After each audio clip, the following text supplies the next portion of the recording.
Sa isang makasaysayang pagkakataon, muling umakyat si Israeli Prime Minister Benjamin Netanyahu sa podium ng United Nations General Assembly, ngunit hindi siya nag-isa. Sa kanyang pagsasalita, ang mga lider mula sa iba't ibang panig ng mundo ay nag-walk out bilang simbolo ng kanilang pagtutol sa mga aksyon ng Israel laban sa mga Palestinian. Ang insidenteng ito ay tila nagpapakita ng lumalalang pag-aalab ng galit at pagkondena sa patuloy na pambobomba ng Israel sa Gaza, kung saan ang mga inosenteng buhay ay nawawasak. Ang tanong ngayon, ano ang tunay na layunin ni Netanyahu? Isang tagapagtanggol ng seguridad ng kanyang bansa o isang tagapagpasimula ng mas malawak na krisis? Mula nang magsimula ang digmaan sa Gaza, halos 42,000 Palestinian ang naiulat na namatay. Isang nakakagimbal na estadistika na naglalarawan ng tunay na kalagayan ng digmaan. Isa sa bawat 55 tao sa Gaza ang namatay at 69% dito ay kababaihan at mga bata. Ang ganitong sitwasyon ay hindi lamang isang trahedya, kundi isang tahasang paglabag sa karapatang pantao. Habang ipinapakita ni Netanyahu ang kanyang layunin na puksain ng Hamas dahil sa kanilang pag-atake noong 2023, tila nalilimutan niya ang mas malalim na konteksto. Ang mga inosenteng Palestinian na nagiging biktima ng kanyang mga operasyon. Ang ugat ng hidwaan ay hindi lamang nagsimula sa kasalukuyan. Mula pa noong panahon ng Holocaust, nang ang mga Hudyo ay pinilit na lumikas mula sa kanilang mga tahanan, ang mga Palestinian ay nanatili sa kanilang lupaing tinawag nilang tahanan. Ngayon sinasabing ang Israel ay may karapatan sa lupain batay sa isang pangako mula sa Diyos. Subalit ang katotohanan ay may mga tao nang naninirahan dito bago pa man dumating ang mga Hudyo.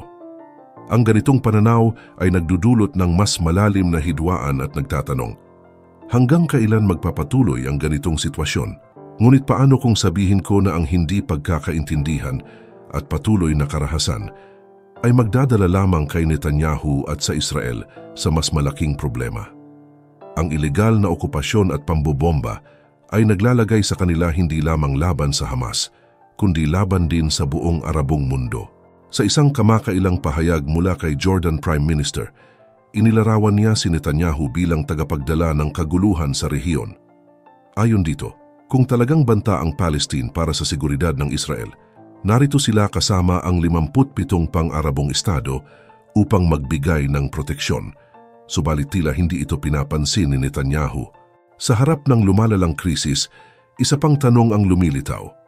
Ano nga ba ang magiging wakas ng lahat ng ito? Habang patuloy na pinipilit ni Netanyahu ang kanyang agenda laban sa Hamas, tila hindi niya nakikita ang mas malawak na epekto nito. Hindi lamang para sa kanyang bansa kundi para rin sa buong rehiyon. Ang kanyang pagtanggi na makipag-ayos para sa isang two-state solution ay nagbubukas ng pinto para sa mas malawak na digmaan at pagkasira. Ang mga lider mula sa iba't ibang bansa ay nagbigay diin na hindi lamang ito isang simpleng hidwaan, ito ay isang sistematikong pagpatay sa mga inosenteng tao. Ang pahayag ni Pakistani Prime Minister Shehbaz Sharif, ito ay hindi lamang isang labanan, ito ay sistematikong pagpatay, ay umuukit ng katotohanan kung gaano kalalim at kaseryoso ang sitwasyon. Sa kabila ng lahat ng ito, may pag-asa pa rin para sa kapayapaan. Maraming tao mula sa iba't ibang panig ng mundo ang tumatawag para sa agarang ceasefire at humanitarian aid upang maibsan ang paghihirap ng mga tao.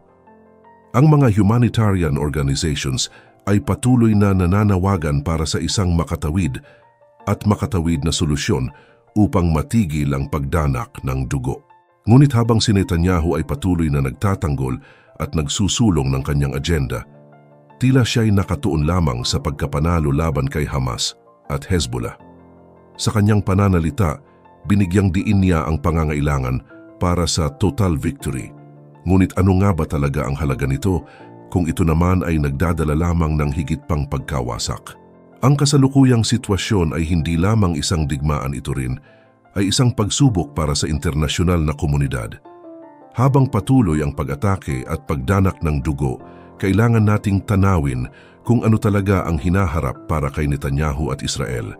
Kung patuloy silang tatanggi na makipag-usap at makipag-ayos, Maaring magbukas ito ng mas malalim na hidwaan, isang hidwaan na hindi lamang magiging lokal kundi pandaigdigang saklaw.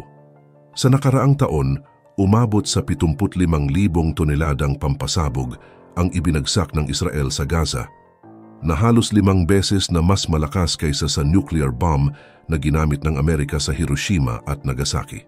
Sa mga pagkilos na ito, halos 87% ng mga paaralan sa Gaza ang nawasak at mahigit 11,500 estudyante ang namatay dahil sa mga atake ng Israeli Defense Forces.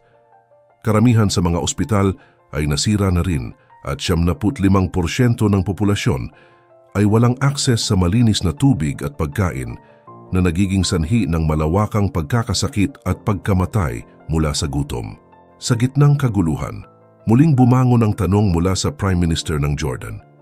Ano nga ba ang tunay na layunin ng Israel sa Gaza? Nais ba nitong protektahan ang kanilang estado o may mas malalim pang dahilan upang wakasan ang mga Palestinian na itinuturing nilang banta?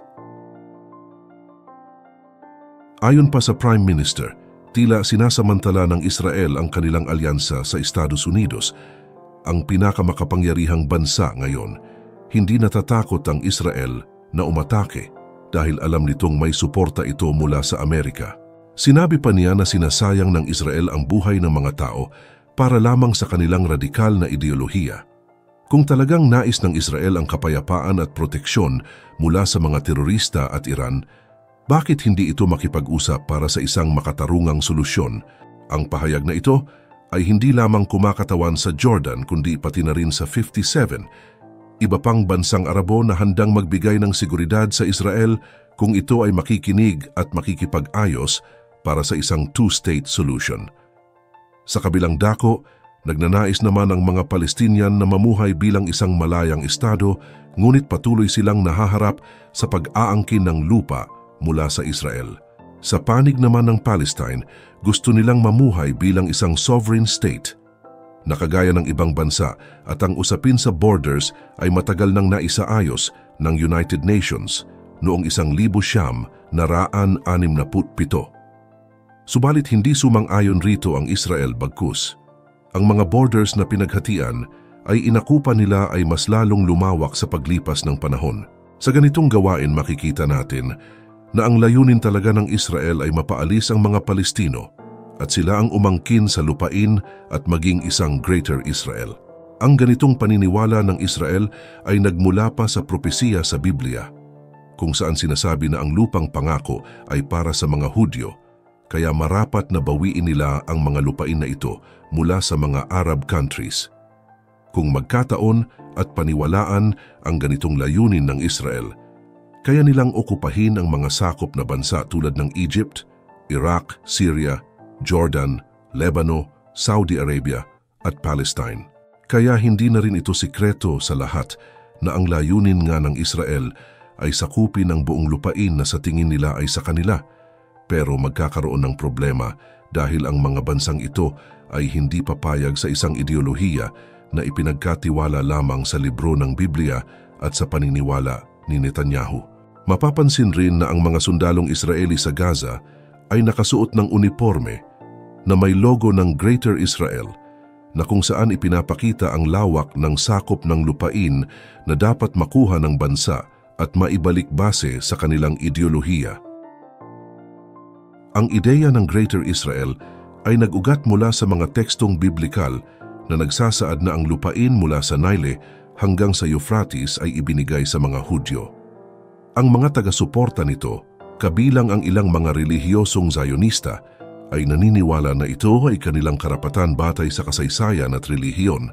Para sa maraming Israeli, ang pagkakaroon ng mas malawak na teritoryo ay nakikita bilang isang paraan upang mapanatili ang pambansang seguridad. Naniniwala sila na ang kontrol sa mga karatig bansa at teritoryo ay makakatulong upang maiwasan ang mga banta mula sa mga militanteng grupo at iba pang bansa sa rehiyon. Kaya naman patuloy ang Israel sa pag-atake sa Gaza at Lebanon upang maubos ang mga militanteng grupo na umaatake sa kanila. Sa ganitong sitwasyon may katwiran ng Israel dahil ang mga proxy ng Iran naman talagang ang nauna na umatake sa kanila Subalit ipinaglalaban rin ng mga grupong ito na ginagawa nila ang pag-atake bilang pagprotesta sa ginagawa ng Israel sa Gaza. Ang paniniwala ng Israel na dapat nilang bawiin ang lupain batay sa propesya mula sa Biblia ay nagiging dahilan upang palawakin pa ang kanilang sakop. Ang ganitong pananaw ay nagdudulot ng tensyon hindi lamang sa rehiyon kundi pati na rin sa internasyonal na komunidad. Habang patuloy ang pag-atake ng Israel, unti-unting nawawalan ito ng suporta mula sa ibang bansa dahil sa kanilang ginagawang karahasan laban sa mga inosenteng mamamayan. Sa huli, ang tunay na kalaban ng Israel ay hindi lamang ang mga terorista o mga Palestinian, kundi pati na rin ang pandaigdigang komunidad na kumukondena sa kanilang mga aksyon. Sa pangkalahatan, dapat nating itanong, ano nga ba talaga ang tunay na layunin ni Netanyahu? Isang tagapagligtas o isang tagapagpasimula ng mas malawak na kaguluhan? Sa gitna ng lahat ng ito, tanging panahon lamang ang makakapagsabi kung ano nga ba talaga ang mangyayari. Ngunit isa lang ang sigurado, ang mundo ay nakamasid at handa ng kumilos.